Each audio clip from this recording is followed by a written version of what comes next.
if I were to benchmark games the way that I play them, it's probably not going to be relevant to most of the people out there.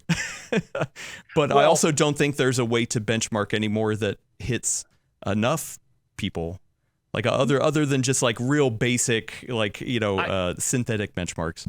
Well, I think we're back to, again, I'm going to keep throwing this word. It's about context. Mm-hmm. So right now, the benchmarking of a computer component is the equivalent of this. I'm going to use a different example so people can understand what I'm talking about.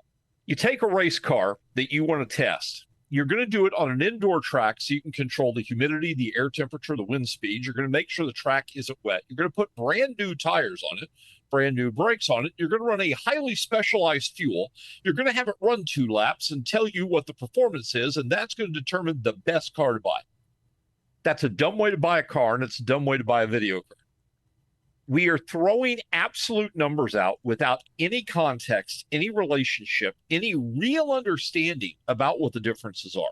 When a video card or a CPU is benchmarked, they are benchmarked in clinical conditions. I mean, and you guys do this, so you understand what I'm saying. It's clinical. The software, it's a clean OS, it's specific updates, it's specific drivers. Discord isn't running in the background. Nothing else is running that's doing anything. It's not a daily use computer.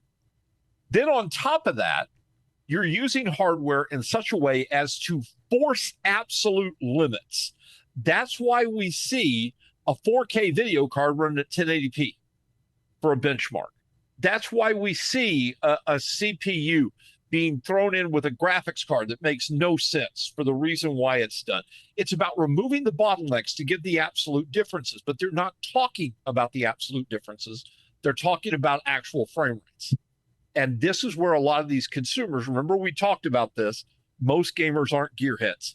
They don't get what they're looking at. They don't understand the data.